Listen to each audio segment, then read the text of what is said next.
But I think with my life experiences, my confidence was knocked out of me. Like, I still struggle with accepting that I have talent. And a lot of people say to me all the time, like, you don't realize how amazing you are. And maybe I don't. And that's a process that I'm grieving and learning to accept at the same time.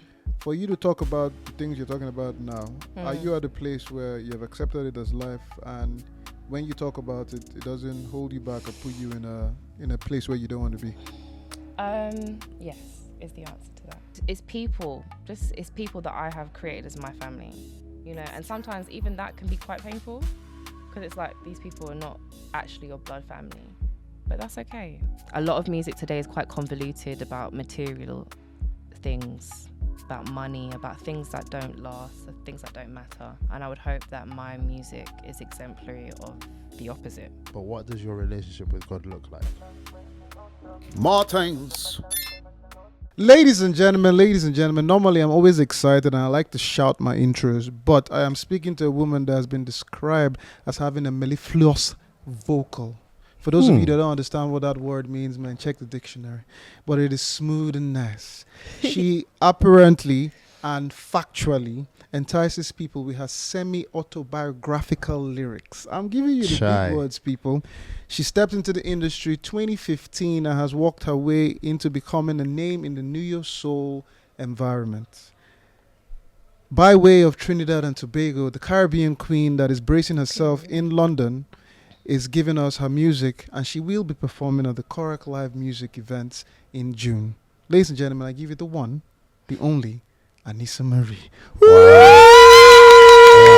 That was so good. I like it. Thank you for being Somebody here. did their homework. You was reading. I try. Some people call I've it never research. seen him read. You can't even read, okay? Maybe, who knows? Okay. There's only one way to find out.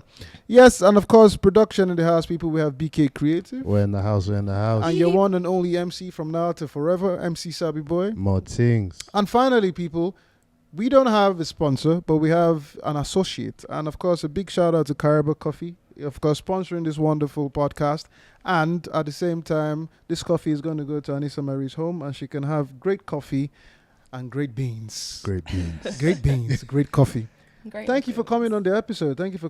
How have you been? First of all, a nice cheers for finally making this happen. Finally. We get to understand. We get to understand your story and how things work.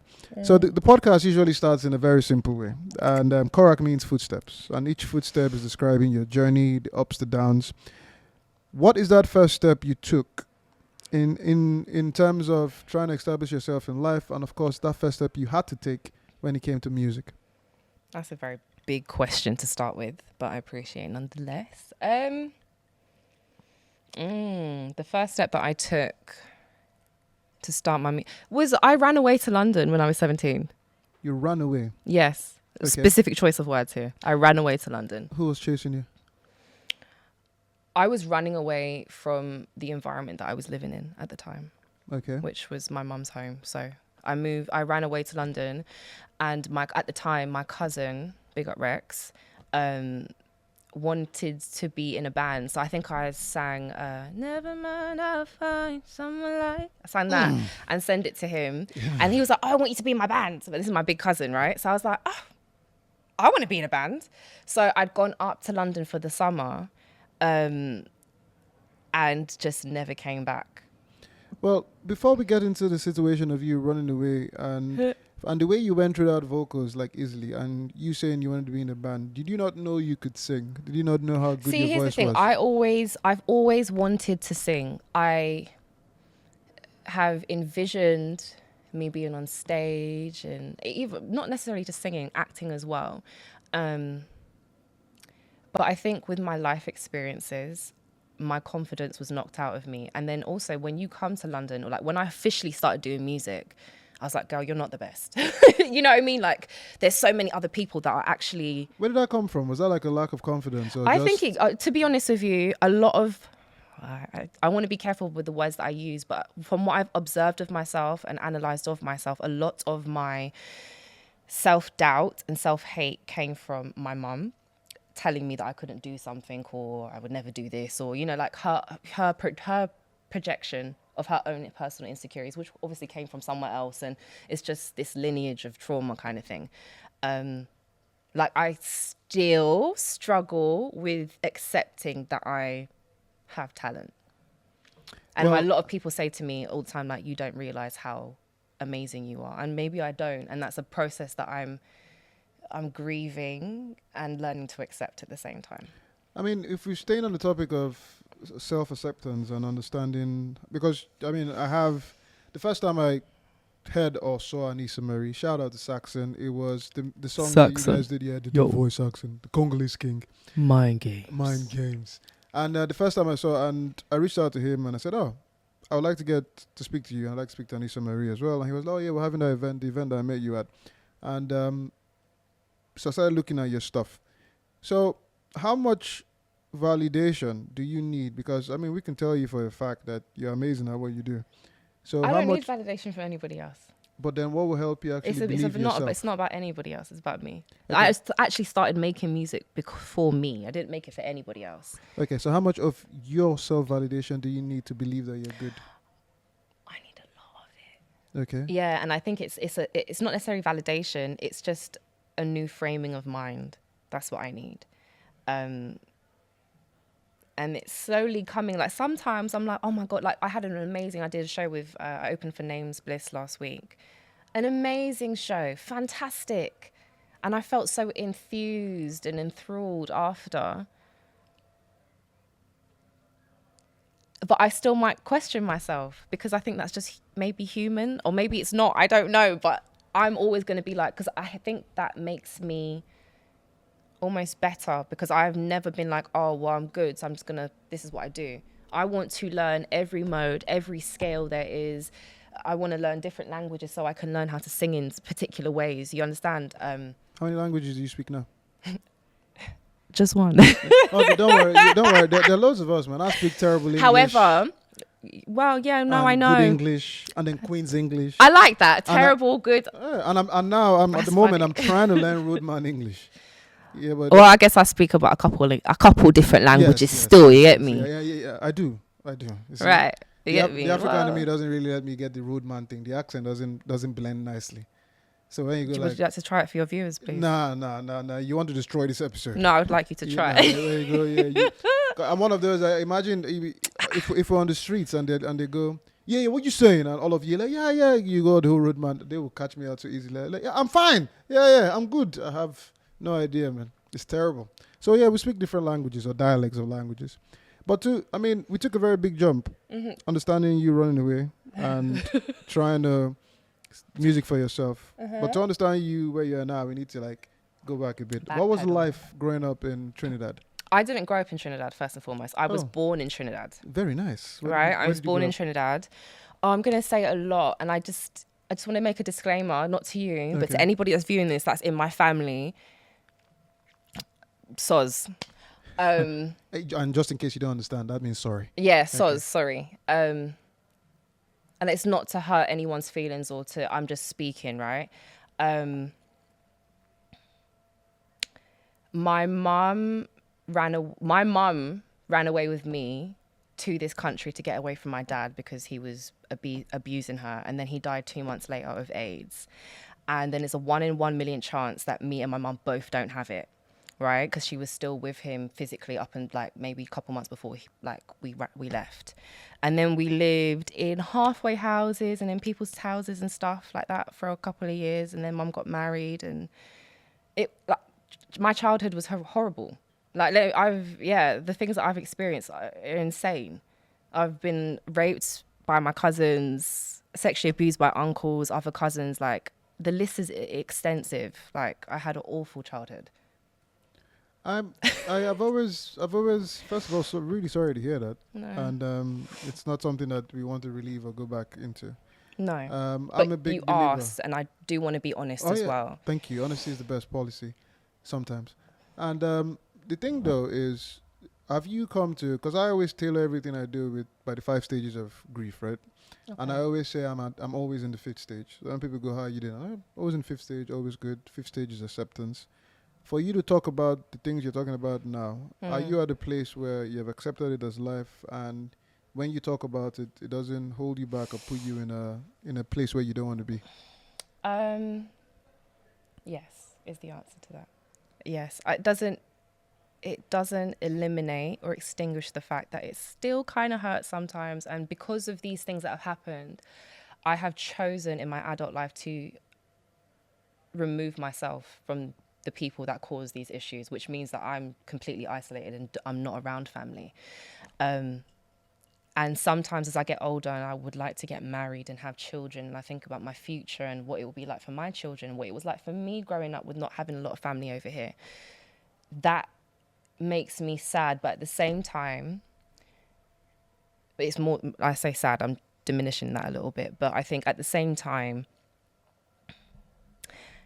it's a choice that I've had to make for the betterment of myself and what I want to do with my life and where I would like to go. I don't think I'm better than anybody else, but I do think I'm dedicated to healing, because I'm not going to live my life. I went through like the last, what was it, 2020 now, 2025. So from 2017 to 2021, I was like trying to take myself, unalive myself, like consistently. Self-harm, overdoses, all of these things. And now that I've got through that depression and all of those things, and I found the better tools, or I've had support to get the tools to manage those feelings, yeah, I'm definitely like, I don't agree with what happened, but I've definitely accepted it. And I, to a certain extent, the person I am, the depth of who I am, is because of these things. And the reason I can hold space for anybody is because of these things, which makes me more empathetic and understanding. So, yeah. Does it give you a higher rate of tolerance for people or a very low rate of tolerance? Now it depends. I used to be able to tolerate a lot of bullshit, a lot of nonsense. And with my healing, my boundaries I actually have boundaries now. They didn't exist before. So now I don't tolerate. There's like, especially in relationships and things like that, I'm like, if I see one thing, I'm gone. And it has to be something quite drastic and harmful, of course. But if I see certain things that I'm very familiar with abuse, I'm like, I'm out, you know? Where was music in all of this? Because, I mean, the talent that you have is clearly God-given. And whether you choose to take my word for it or not, it's how I choose to identify it, God-given talent. No, I appreciate Aneesa it. Marie. Thank you. And so with going through this, was music any form of a coping mechanism? Yes. So I remember when Mum got the house, or when her and Neil got married, we had a gorgeous garden, and in the back there was a cabbage patch, far left-hand side at the back. And I would just sit with my back towards the house, and I would just sit there for hours and just sing. Didn't know what I was doing, always had this love, I can't explain it. It doesn't feel human, it feels spiritual. This love for music, and it was just singing it. And I was too scared to sing outside for other people, because it's just a me thing. And that transition was quite difficult, breaking out into doing music live and singing in front of people, because I was like, this thing that I've always kept for myself as a mechanism. So now I'm sharing you might not know what I'm sharing with you, but I'm sharing everything with you when I'm singing. I'm sharing my pain, my trauma, my vulnerabilities, my story. And, you know, that is quite a scary thing. Well, you seem like, in terms of handling fear, it looks like over the years you have built a very strong, resilience to it, and you can actually talk about the situation. As you say, it is what happened to you. It has made you who you are today. And because it's difficult, one of the things we try to understand is where it comes from. Did mommy or daddy sing? But we have already established that it was a God-given gift. However, interestingly enough, my aunt on my mum said, tell a lie. My aunt on my dad's side a few years ago said to me, she's like, where you get that voice from? Your mother. And it's so interesting, because my mum's my biggest hater, especially in terms of my voice. And I remember there was like this... Biggest critic or biggest hater? I use my words specifically. Okay. And I say that because of how she might have felt about herself at the time. there was a particular thing where we were singing this Brandy song, and I think about this all the time. And she sounded so good. My mum has a good voice. And I was like, oh my God, you sound amazing. I could have been about 8, maybe 7. And I was like, oh my God, you're so good, you're so good. And she was like, I think maybe she didn't believe that about herself. And she got angry and upset with me about that. And I was like, and from then she, like, I wouldn't say from then, but she always had like, oh, no, you don't sound good, or you're out of time, or you're this, or you're that. Like, not critic, like, oh, you could do this and improve. Wasn't that. It was like, I can't even say the things that she would say. I wouldn't be allowed to say it on here. It's all right. It's okay. So when you the thing now as an adult, and when you look back, and you seem like you've had the strength to be able to look back and analyze things and see things differently, was mommy coming from a context in the sense that because of things went not the way that she wanted it to go, yeah, and so do you think it was a situation where she was taking it out on you? Yes, I do believe that. And I'm not angry about it. I was for a long time. And that also doesn't mean that that person could be a part of my life anymore. I understand. I am now a 31-year-old woman, and I understand. I've lived alone since I was 17, and I've been in hostels, and I've been in an abusive relation. I've done all of those things, so I'm versed and understanding. But with that being said, I also understand that, well, like, when I see a child is a child. Do you understand what I'm saying? So how can I scream at a child? When I'm screaming at a child, what I'm saying is that I don't know how to communicate how I feel to you. When I'm beating a child, is that I couldn't find anything other to do. Like, that's showing that I don't have the skills. So I recognize that she didn't have the skill set. She wasn't taught that. Most of our parents were. She comes from like Trinidad. Like, they don't have this. It's even to this day, it's very colonized in the mindset and the way that people think, and I say that from a place of privilege because I know I grew up over here as well. So I'm not saying it's to talk down on my people, because it's my people at the end of the day. But that doesn't mean certain things are right. Just because you got beat up when you was young doesn't mean that's acceptable now, or it was ever acceptable. It just was something you experienced. And I have to make a conscious decision to be like, that's not continuing over here. You know, the way we speak to our kids, the way we reason with them, even just explaining to them why.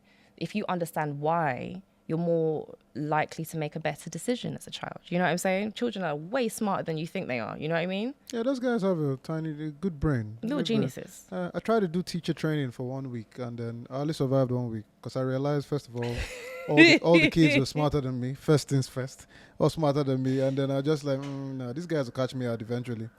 So what parts, apart from music, when it comes to going back in memory lane, what parts of your childhood would you say I miss, other than high school? Denby High School in Luton. It was Shakira, Hazefa, Kelly, Yasmin, and myself. Denby, those 5 years were the best years of my life. So you did say you ran away at 17, but you did high school in Luton, yes, because I grew up in Luton and Dunstable. Okay. Yeah, I can proudly say you're probably the best thing to come out of Luton. But because you got Nath Smalls as well. Big up Nath Smalls, who lived next door to me. Okay. Nathan! We don't know Nath Smalls. But we know Aneesa Marie. So we're going to... So your friends became your family, and they also helped in terms of putting you out there. So when did you finally realize that music was your thing, and you actually want to sing in front of people? Early. I remember in high school, but it wasn't music that I knew was my thing, it was acting. And I always say to people, I'm a way better actor than I am a singer, but you just don't get to see it because singing is my main thing right now. But it would definitely be who was it? And I would have to her as well. I know we might not speak anymore, but I remember in year 8, came to school, sounded like Jasmine Sullivan. And then I had someone to sing with. And we used to sing in the music corridor. And I was like, I didn't know that I wanted to be a superstar. I just wanted to sing, and I felt like that was enough. And then as time's gone on, I'm like, oh, well, coming to recognize who you are and I'm capable of all of these things. Okay, cool. Why don't you speak anymore? You did say he was going to ask questions. Stop speaking to me. What did you do? What didn't you do? I did. Well, I think... I didn't uphold an allegiance that she wanted to me uphold. But she hasn't spoken to me about that, so I couldn't confirm or deny. This is since high school, though. No. She only stopped talking to me recently. Ah. Because I became best friends with somebody that she doesn't like. Who they were like best friends in high school with. So I've known this person since I was 11 years old, and I love her. Like, she's a great human being. Just because you need to resolve some stuff doesn't mean that I shouldn't. So you didn't take her side. Well, never communicated with me, so I don't. Girl, we're giving you a chance, girl. If you say this, don't. You are so messy. Do not slam. You are so messy. Don't It's slam the love. laptop. Don't slam. Listen, forgiveness is key. So, with your building your family Use from ass, yes. building your family from Luton days, and of course contributing to that, and then you saying, okay, I can do this. This is what I want to do. Why did it take you? Obviously, why did it take you? 10 years. No, not 10. I mean, everybody finds their feet when they do, but you say you make music for you. I did, and I still do, really, to be honest. If you make it for you, that means you speak in a language that you understand.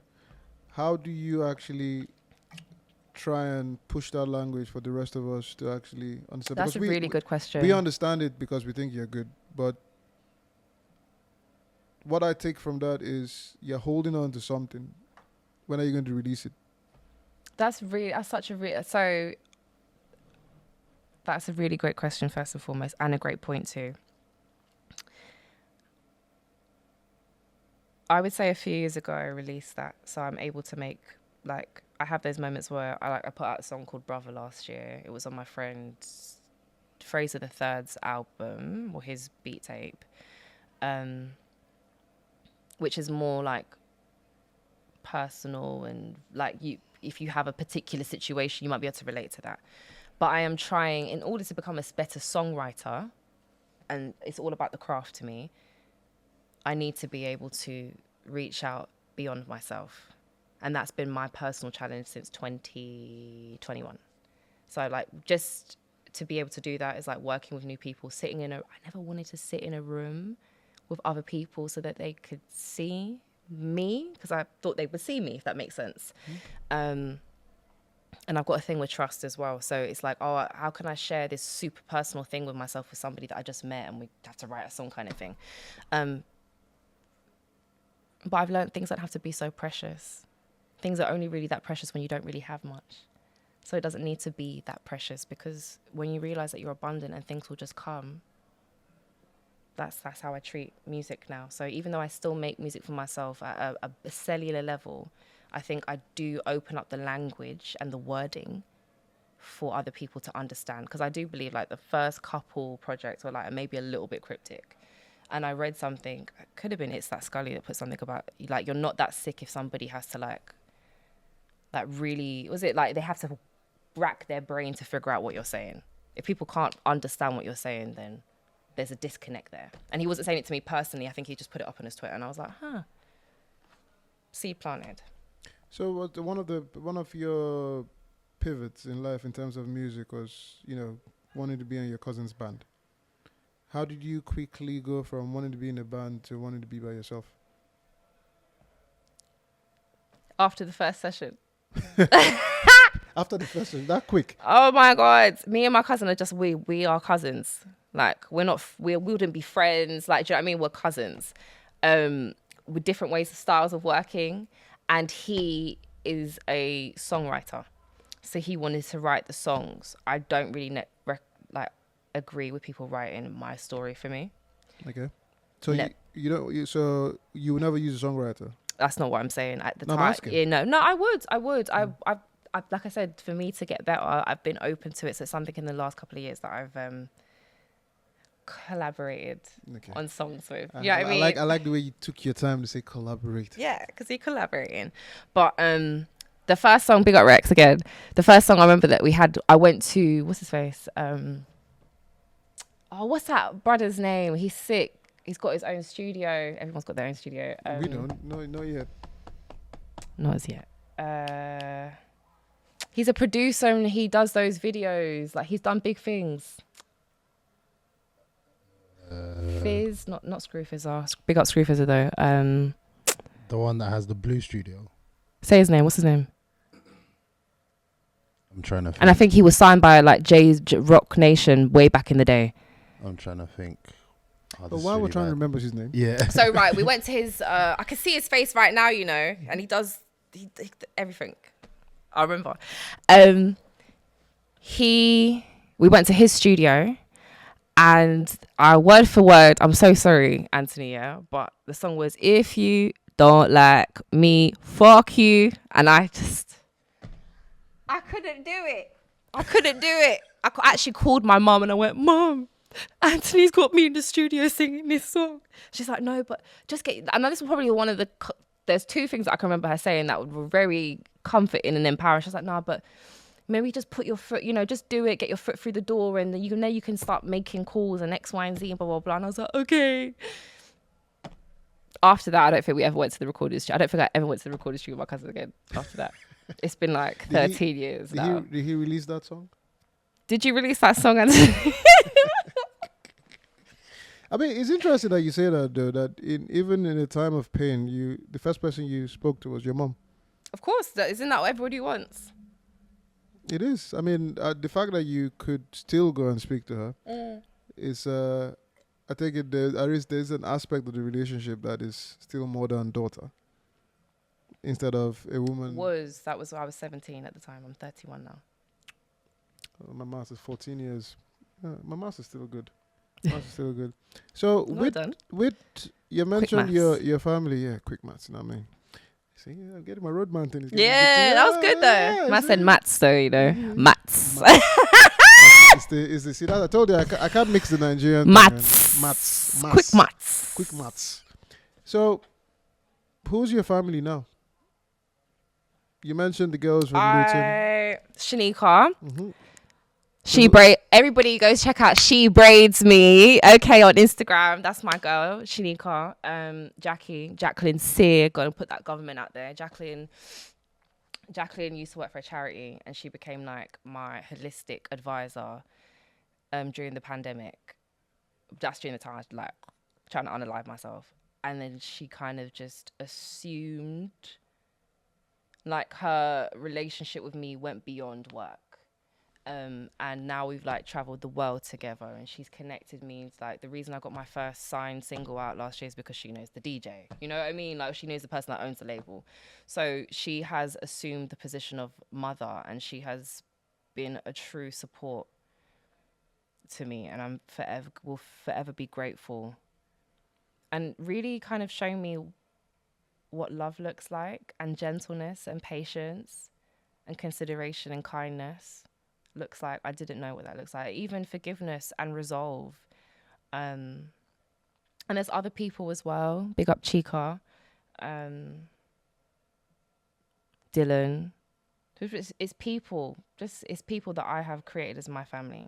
You know, and sometimes even that can be quite painful because it's like these people are not actually your blood family. But that's okay because I've genuinely recognized that these people show up for me and they love me, and people don't have to do that. They choose to do that. And I'm so, so grateful for the love that I have in my life at the moment.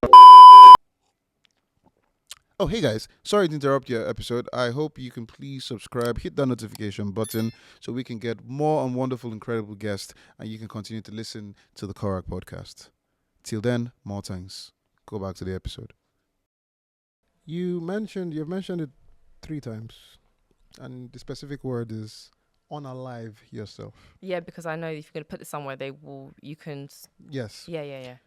And the Not question. because I don't Oh, think I know, it's a serious thing. I know. It came to me. But the question I do have is, usually when you're in that situation, one of the things people don't see the reason why they should be alive, right?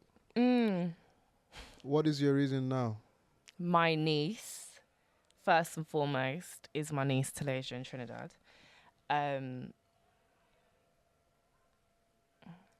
And to be honest with you, that's still a bit of a difficult question, and I don't want to get too emotional about it, but I would like to be able to provide a stable foundation for her. If I can't provide it for myself, at least for her, because she deserves it. Yeah. And I guess music to a certain extent, but not necessarily like being famous, but just being able to create, the action of creating that itself. I realize how alive I feel when I get to sit down and listen to a beat and just start to, because I'm like, oh my God, I can't explain it. It's just something that I love, and it just makes me feel fulfilled. Even performing on stage, but that I wouldn't say that's something that is like a safety measure, as they would say in the NHS. So one of the things that you've had a busy year, at least the last year. You've been releasing music. You DJ AG, saw that was really cool. Yep. Done a few podcasts. Big up DJ AG. A few podcasts. Continue to do some live shows. What would you say is one of the biggest messages that your music has? Can I say spirit? Yeah, you spirit can say is the biggest say. message. Like, be like bigger than me. Sometimes I'd be praying and I'm like, thank you, God. Like, I didn't recognize that I wanted to. At the time, I didn't want to be here, and now I'm here, and I get to see. I'm getting to have these life experiences that I'm like, oh my God, imagine I killed myself. I wouldn't get to have these amazing experiences. I'm really grateful. And ultimately, my belief is that I wouldn't be here if Spirit didn't want me to be here. After all of the things I've experienced, like, you would have just let me die. So there must be something, it's bigger than me. And I hope that people can, a lot of music today is quite convoluted about material things, about money, about things that don't last, things that don't matter. And I would hope that my music is exemplary of the opposite of that. Now, I get that duality is important, right? And we need money and we need material things and all of X, Y, and Z. But I'm talking about like the things that touch your soul when you are laying in your bed at night and you're like thinking about, rare. I hope that my music would open a space or a portal, if not, for greater understanding and love. And love doesn't always look like, rainbows and butterflies. Sometimes it might look a bit dark. That is like, working with your shadow and the depth of yourself. And I would like people, I faced it. When you see me and I'm super bubbly and stuff like that, the reason I can be that bubbly is because I faced the darkness.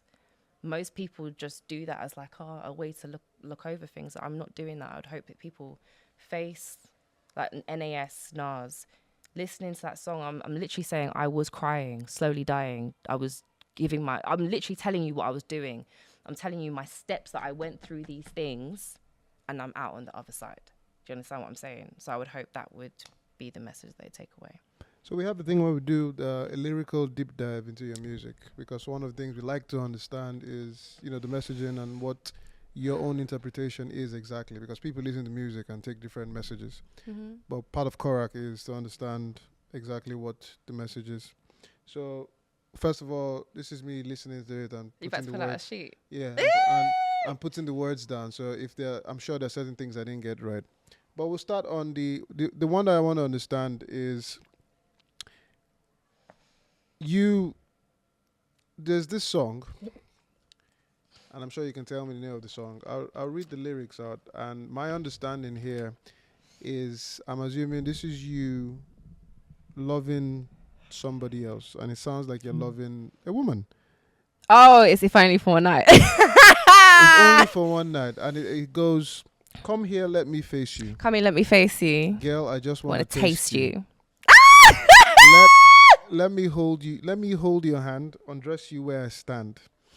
Don't be shy, baby. You're here. Only this moment is real. Why are you reading this? Only to this me? moment is real. I know that you've been walking on me. I'll give you something you can feel. If only for one night, you can spend your life. You can have it your way, but only if we vibe. If only for one night, you can spend your life. You can have it your way, but only if we vibe. I'm surprised you didn't read the second verse instead. That's what you should have done. No, I think the first verse. Oh, let's explain the first verse. Okay. I think it's quite pretty straightforward. You might think Come so, let me face you, girl. I just wanna taste you. Was this a particular girl you were singing to? Nah. Okay. No. Or this was just from an experience of. It was an experience. It was an experience. Okay. It's what experience are we talking about here? A love experience. Okay. Do you want to talk more about it? It was just it's an experience. I'm a queer girl living in a queer world, baby. It was an experience. I was talking about that, and it's interesting when you play with like different dynamics of masculine and feminine, and it's just I mean, off camera, we're all talking about it. How everybody in this room right now is lesbian, but I think you like men, you like women, I like what I like. which is Kermit the Frog. I mean, He's sexy. if he's jumping right, I mean, we can rib it. That was a good joke. I mean, it wasn't bad. It wasn't bad. No, it was a good joke. No, this is not bad. It was a good joke. What?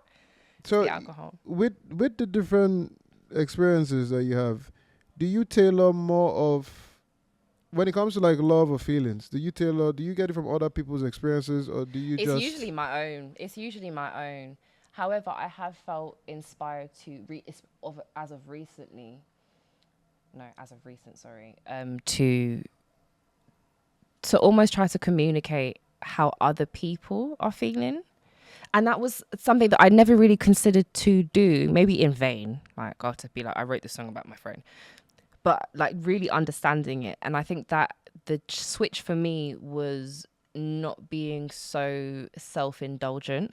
So when I was like in my depression, when you're depressed, all you care about is what you're going through, your own depression. And you can't see that, your friend's house could have just burnt down, but you're still like, you caring about your own stuff. And I think I've definitely moved from that space from that space. So I can look at other things that are around me and draw inspiration and take from that with consent, of course. You know what I mean? Because I know that I write in a very raw way. So if I was going to do that, I'd ask for consent as well. I wouldn't want to put someone else's story without, them feeling comfortable with that. How did the night eventually end?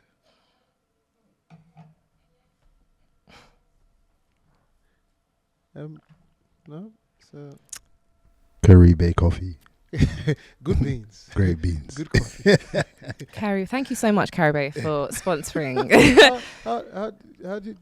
I mean, you said it went well. I mean, you said She if only for it one went night. well. Like it was a job interview. Yeah. He It ended up being really well. Are That's they what going she to said. hear you as well on the mic? Of course. Yeah, this is so messy. Because the song says if only for one night. So that means if the night happened, and one of the things I try to understand is if something is good, why would you want to have it for just one night? It almost makes it like a dream. And that's it. I think the whole point of that is like a fantasy thing. Oof. So if it goes more than one night, it kills the dream? No, it becomes like you get used to it. Like it becomes not that getting used to it is a bad thing, but saying This song wasn't about you one because night. you seem very knowledgeable about the situation. No, it wasn't about me. Okay, cool. Just checking. just making sure. Okay, cool. Well, maybe, who knows? It might be a remix to call Exactly. Yeah, Man. can you imagine? It might be a remix Featuring to my come. guy. Yeah. You said it was one night.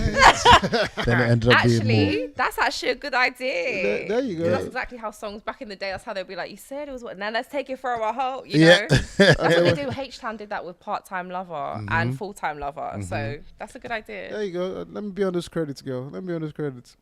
2024, you released, you had a hit song, Purple Sky. And one of the Did you call it a hit song? Yeah. Oh, thank you. a hit It was song. actually on radio as well. Wasn't it a hit song? No. No, that's really kind. Okay.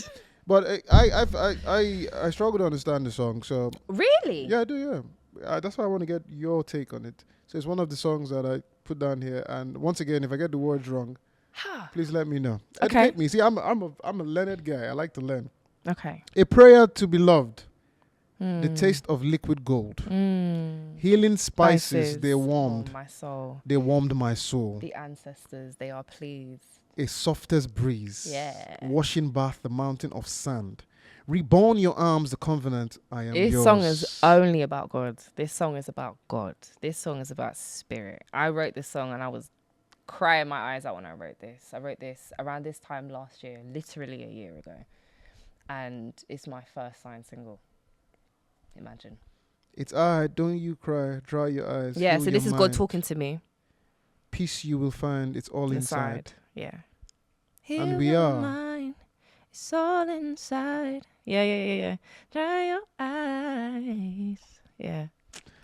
I need this voice. And then the my favorite part of that song is when I'm talking about I can't remember. I'm talking about Let me. There is no ill, only we. There's no I, only we. You can feel it in your night dreams. You can feel it when you look at me. You will live deep inside me. That's a different song. Is it? Yes, it is. What's wrong with my? It's only I. Oh yes. Only Sorry. We, There you go. Can feel It was a test, in people, your making sure she night. knew her own songs. I was about to say I wrote that song 10 years ago. What are you talking about? Yes. There's no I. There's only we. Okay. The same thing that you might not have experienced the level of trauma that I've experienced, but I'm sure you've experienced pain. You've experienced pain. We've all experienced pain. And I say even with rich people, people, they ain't got no problems. That's just such an ignorant way of framing things. We all have problems. No matter what our situation is, we all have issues. And that's what the song is about. It's about like us just being kind to one another. I wrote that before actually my cousin had passed away, but I went home to do the video. And I got all of it. When I say, if you cut, I bleed. And it's like talk, when you watch Avatar and they connect to the tree. That's what I'm talking about. We are all connected. We're all sacred. And I mean, every single one of us, despite whatever our religious beliefs or color, we are one. We are sacred. And we have if we were really in touch with ourselves, then we would be able to access those parts. And that's what that song is about. So apart from understanding the music and the lyrics, one of the things I like to do it is pretty much put down the songs that get me, right? And when I listen to your music and try to understand where you're coming from. Mm-hmm. So my favorite song of yours, with all your songs, is Suicide. Imagine the first song that I wrote after I tried to kill myself. Okay. Unalive, sorry. Unalive. I love that song too. Really? Out of all of them? Yeah. Alright, it is cool. That it is that Did you one. like the video as well? Yeah. Nice ride in the video. Whose car is that? Is that yours? No. If it was, can I ride? I think, what's his name? Nav. It's a good car though.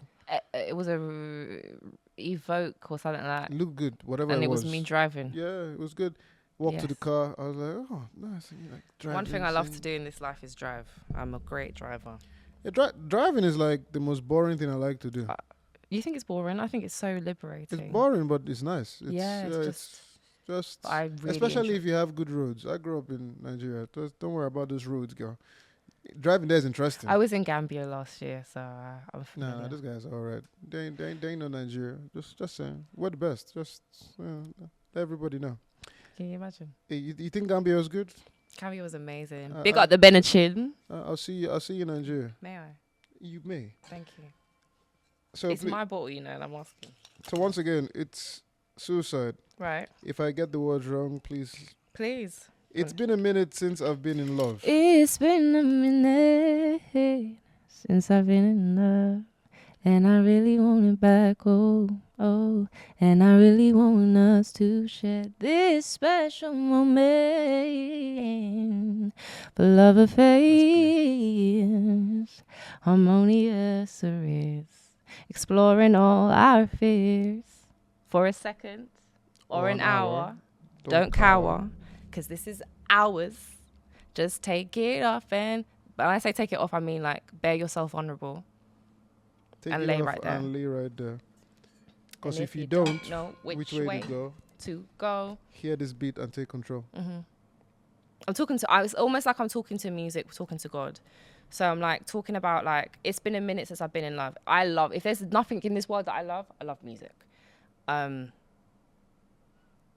And like I said, I wrote this song November 5th. I was in hospital.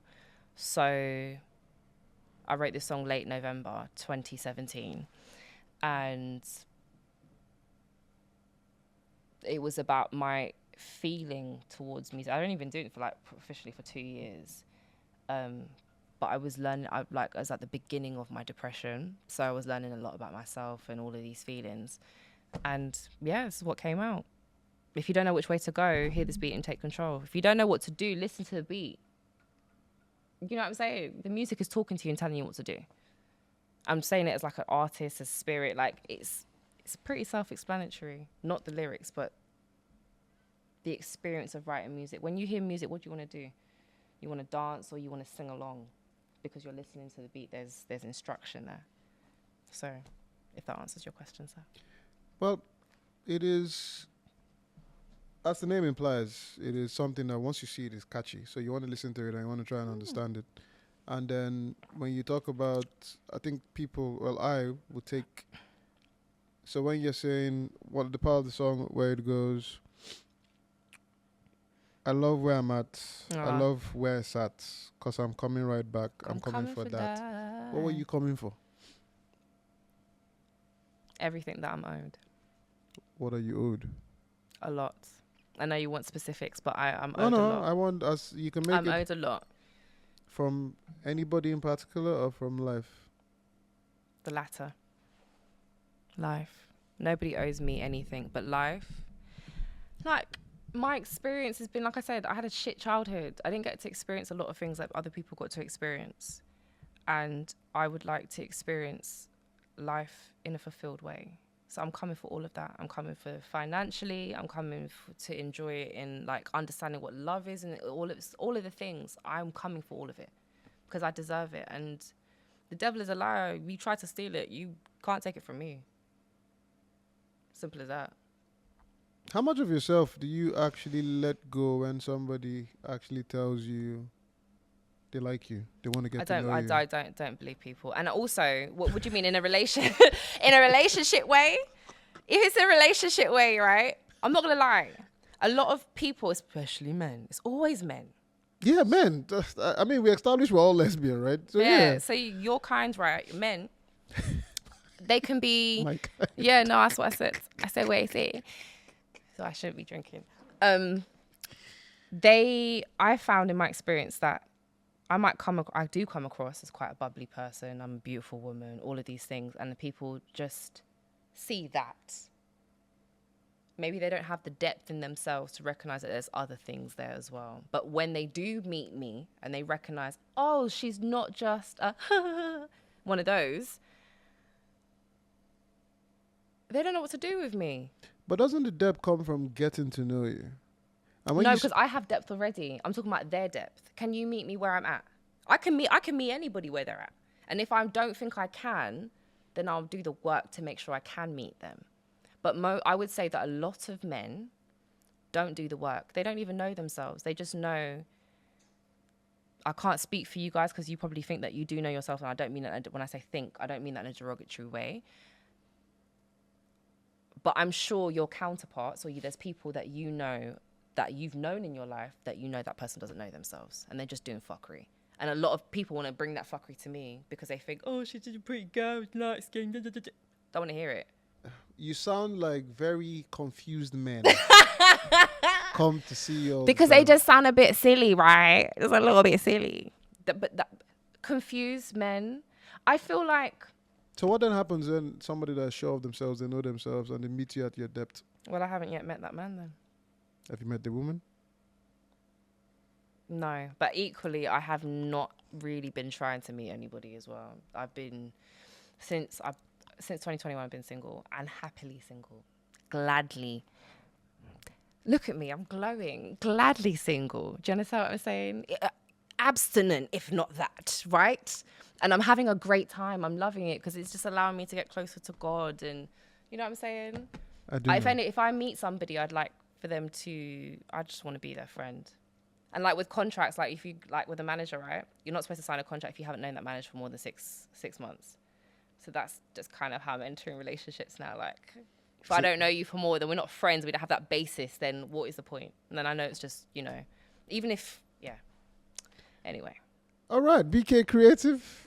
This is where you ask her the sweet question of yours.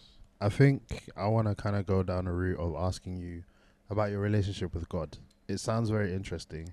So I want to know when God came into your life, and what does God in your life look like? Because you've spoken about life experiences, how you look to God for certain things. But what does your relationship with God look like?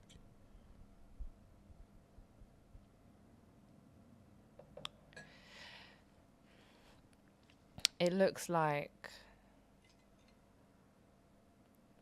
my relationship with the Creator looks like many different things. Like this week alone, I was saying to a friend, I was like, I'm a little bit upset. It's actually been a bit convoluted for the last 3 months. I find it very difficult to reach that space with God because I have a situation at home at the moment. I've got some really awful neighbors that are creating a nasty living environment for me, which has made it like almost like my sanctuary is no longer my sanctuary. You know what I'm saying? Like where this would have been a space of dwelling, it doesn't feel like that anymore. But prior to that, it was, me reading Psalms and me praying. And sometimes between 2021 and 2023, a lot of lying on the floor and crying my eyes out and saying, I'm upset about this and this is how I feel. And this is just talking, like almost like there's somebody else in the room just talking. And even if I'm angry, I'm fucking angry about this. And just being honest about how I feel and talking about all the things I feel shame about, that I'm insecure about. But recently, it's been a lot of gratitude. It's been a lot of I understand, and maybe I don't understand, but I'm just grateful to be here. I'm grateful to be able to do the work that I feel like you want me to do. It's this guidance. My relationship with God is like guidance. It's like I probably won't go and do that thing because I know it doesn't align with, and it doesn't. I'm not Christian. I'm not Muslim. I'm not Jewish. I don't think morals has to come from a book. You know what I mean? It's that internal compass. And ultimately, as human beings, we always know whether something is right or wrong. We know. And we just you find ways to justify those things. And this here, I don't find anything to justify. I'm just honest. Like, I don't need to sharp. However I come is however I come. Do you know what I'm saying? And God, I'm accepted in any form and way, and that I'm grateful for those things because I haven't had that experience in my life. And when did this start? When did you feel this relationship with your Creator started? Oh, this is going to be mad. So I went to Trinidad in 2015 for 3 months. Long story short, I came back and I say somebody, I know who it was. One of my family members had done black magic on me, and I had a real life experience. I don't want to sound like I'm mad or what have you, but my brother was there. Something happened to me, and it's like my whole life flashed before my eyes, and this energy was telling me, like, I knew who did it, I know X, Y, and Z. And from that moment forth, I operated out of fear. I recognized that I had been operating out of fear my entire life. I had made all the decisions, like me running away from home. I ran away because my mom had said to me, be careful of your exploits. Remember what your dad died of, basically indirectly telling me I was going to die of AIDS. I was like, I've had enough. Every decision that I made was like, I don't want to be like that person. I don't want to do this. I don't want to end up like that. It wasn't like because I love to do this thing, I'm going to follow this thing through. And like all this experience was happening like real time. It transpired for a few hours. After the few hours, I went to go stay. The same cousin I said that had done whatever he did to me when I was 4. I went to go stay at his sister's house, and she's super, super religious. And I went to her church, got them to pray over me and what have you. And then for like the next year or so, I was kind of operating in like a Christian kind of way. And that was only out of fear because of this thing that had happened to me. Do you know what I mean? Like I was scared that it was going to happen to me again, and I needed to have that protection and that veil around me for it not to happen again. And then after that, I kind of moved away from the fear and was like, I would say like 2020, from like 2020 onwards, like really fully accepting it and recognizing, and like, I would say Chika, actually. Big up Chika. She's Nigerian, and she's super intuitive, and she kind of like made me feel comfortable with me operating in a spiritual way as opposed to being in a religious way, which means I will have the Bible, I will light a candle, and I'll say my prayers, which in some churches that wouldn't be acceptable. That would be deemed as witchcraft. Do you understand what I'm saying? But then being open and being able to question certain things, like in Christianity, if I'm pleading the blood if I'm biting this bread for the body and drinking this wine for the blood, I'm like, that sounds like witchcraft. That literally sounds like witchcraft to me. So I'm like, why is this one thing demonized over here, and over here when like we look at Nigeria, Ifa, and we look at Santeria and all these other things, this is demonized, but it's acceptable over here. Why? Because the white man told us this thing. Oh, okay, cool. But this is bad because black people do it. So I got comfortable in my history and who I am and what my ancestors were doing. And that has actually, if it wasn't for that journey, I wouldn't be sitting here with you right now. I wouldn't be as confident as I am. I wouldn't be making the moves that I'm making in my life. I am sure of that. And everything is done in love and in light and in just wanting goodness for everyone and everything, always. Like, that's why I'm here. If that answers your question. It does. Thank you. Yeah. Well, there you go, BK. I mean, for once you didn't ask. You say this every single time. No. For once you didn't ask what is your motivation. Yeah, but listen, I heard You heard a lot, right? I heard it already, so you know. Yeah, already. Well, Aneesa Marie, thank you very much for Is coming. it the end of it? Yeah, we're coming to the end. Oh, I could talk. I could do this for a while. You know, this has really been really nice. We need to save it just so when you come back, you're going to tell us more. Besides, you're going to tell us a lot of your story. Korak Live Music Event 6 on the 26th of June. Woo, I like it, people. 2025. Get your tickets, and please come down and listen to this amazing woman talk about her journey and take us on that journey with her. It's been really amazing. Thank you for sharing your story. Thank you for having me. Ladies and gentlemen, Aneesa Marie. Thank All you. right, people, please watch, subscribe, do that wonderful notification, and join us on the Korak. And of course, you get to hear good stories and sweet, wonderful mysteries about human beings. For now, it's goodbye from Aneesa Marie. Goodbye from BK Creative. I'll see you guys in the next one. And I'm MC Sabi Boy. More thanks.